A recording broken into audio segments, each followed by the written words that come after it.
Jaser Kadijevog is no stranger to controversy. Being the academic, he has sometimes ruffled feathers with comments he has made on different issues. This time, even worse than before. He said something now, again, that shook the ground or pulled the rug below the Dawah guy's feet. So much so that Muhammad Hijab took the drastic step of deleting the last 30 minutes of his interview from the point Jaser Kadijevog started talking about, guess what? Quran preservation.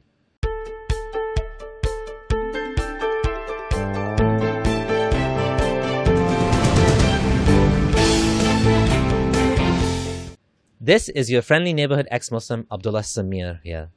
I'm exploring the topic of Islam and how it affects the lives of believers and disbelievers. Welcome to my channel if you're new here. Jaser had established a rapport with Muhammad Hijab. Hijab was giving him the chance to air some difficult questions and tackle them on his established platform.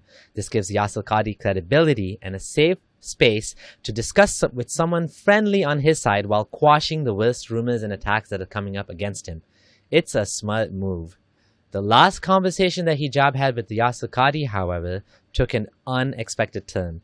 It went into a direction he wasn't expecting and did not look good on Hijab. I think Kadijevog doesn't care that much what anyone thinks, so he just said what he wanted. He's sort of untouchable and cares more about the truth than pleasing his audience. Or maybe he was just overconfident. Hijab asks a question about the Quran email leaks, which I discussed in my video Jaser Kadijevog Has Doubts in Islam.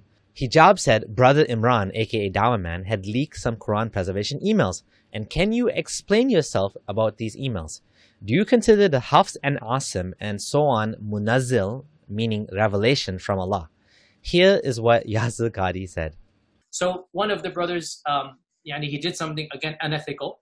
He was expelled from the list, and the list was basically banned because of that, stopped because of that. He couldn't refute to my argument, so he sent it to one of your madkhalis in England. And so then, of course, this madkhali gave it to the other one, and so obviously, everything, all whatever broke loose. But again, this was not something I brought up in public, and I would never bring it up in public. And I don't think it is wise to bring it up in public. Every single student of knowledge knows, who studies ulum al-Quran, that the most difficult topics are ahruf and qira'at, and the concept of ahruf and the reality of ahruf, and the relationship of the Uthmanic Mus'haf with the ahruf, and the preservation of the ahruf. Is it 1? Is it 3? Is it 7? And the relationship of the qira'at to the ahruf. This is a topic that when you're the beginning student of knowledge, you're like, what is all of this going on here? When you go a little bit more, you learn to simply memorize what your teachers say and regurgitate it out. And you don't fully comprehend. When you do a deep dive is when things get very, very awkward and difficult. And this isn't new. This is from the time of the Sahaba. In the Sahih or the Hasan hadith of Ubay bin Ka'b, the hadith of the ahruf, that when the Prophet ﷺ mentioned the issue of ahruf, and that there are different ahruf and whatnot, this is in the version of Muslim Imam Ahmad, Ubay bin Ka'b says, authentic hadith, فَدَخَلَ فِي نَفْسِي شَكٍّ. In my heart a doubt came that I hadn't had about Islam since the days of Jahiliyyah. This is not a joke, brothers and sisters. The issue of ahruf and qira'at caused confusion to somebody whom the Prophet ﷺ said, if you want to listen to the Quran directly, listen to Ubay. Ubay is not some even average Sahabi. He is the Qari of the Quran. He is the master. He is who he is. And he goes, فَدَخَلْ فِي نَفْسِي شَكٍّ. Like, what is all of this stuff? And the Prophet put his hand, and then he goes, it all went away.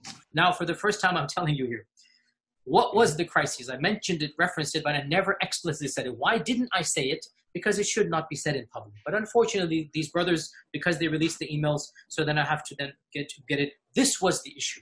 That the issue of ahruf and preservation and qira'at and relationships between them, these are very, very difficult issues. And the most advanced of our scholars, they're not quite fully certain how to solve all of the unanswered questions in there.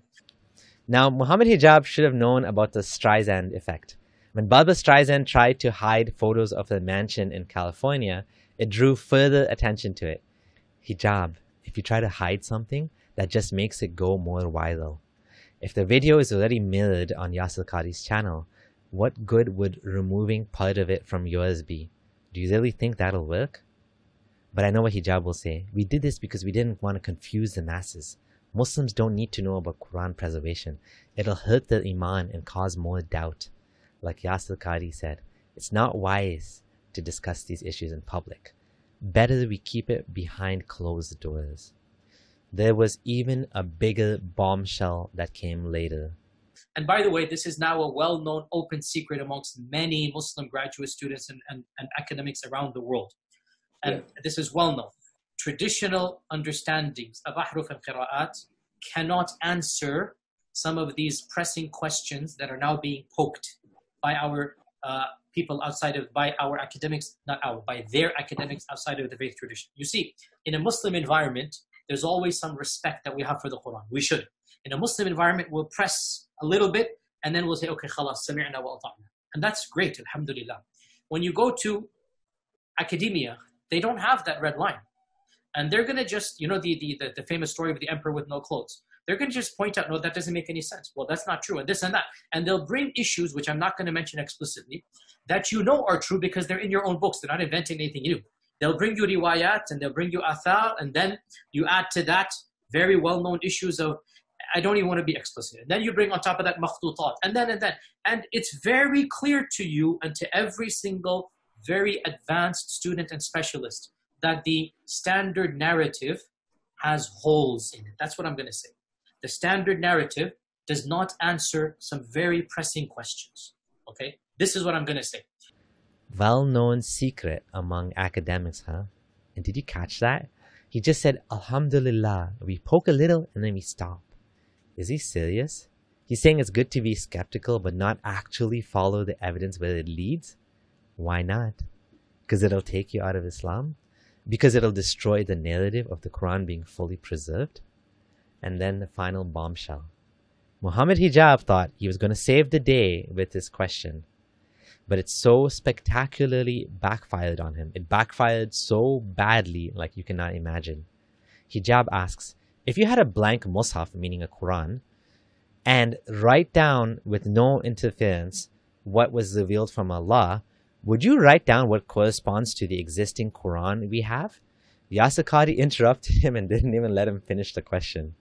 I'll ask you one question to try and make this as specific as possible, I think. If I were to give you a blank mushaf, yeah, and tell you to write what is munazzal verbatim from Allah into that mushaf with no human interference, would you write something which corresponds? It's not an easy answer. It's not an easy yes or no. It is enough for the Muslim to believe that the Quran is... I think this should be an easy yes or no, though. Yaser Kadijevog. I have to... Okay, very, very well. So, yeah, Muhammad, after we get off this phone call, me and you, let's have a number of discussions. No problem. I'm very open with advanced students. But these issues should not... Look, it is Kalamullah, what is going to be written. It is Kalamullah. It is what would you write? You're pushing me. And I'm saying it's not hikmah to... Listen, I have a condition. Like I said, everything I say is going to be factual. If I wanted to do tawdiyah and whatnot, I would do it right now in front of you. There is no need for tawdiyah.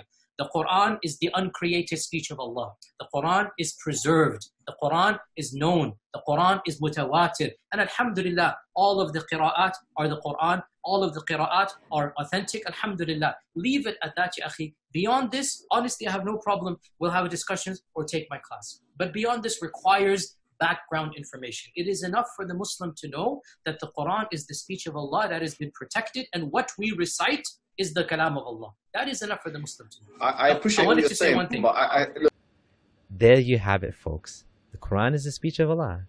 It's preserved because it says it is. End of story. Stop asking questions.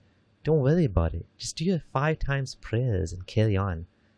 You know, it's even worse than this. Hijab is now distancing himself from what Jaser Kadijevog said. So much for supporting his guest, his scholarly guest. He issued a statement that included, if Dr. Kadijevog holds an opinion that opposes the ijma, consensus, of the ummah or makes anti-normative claims, he will be refuted. Can you imagine talking about your guest like that, an esteemed scholar? What a slimy thing to do. To throw him under the bus to save yourself. At least you could have defended his brother. Not much of a friend behaving like this, if you ask me. Seems like if you want to sell Islam, you have to hide all these defects. Selling a used car would be easier than selling Islam to people because it has so many holes in it. Thanks for watching. If you like this video, please consider supporting me on Patreon. Your support is most appreciated. And check out a live video coming up with Abdullah Gondal and myself on the topic of the very same thing. This is your friendly neighborhood ex-Muslim Abdullah Samir signing out.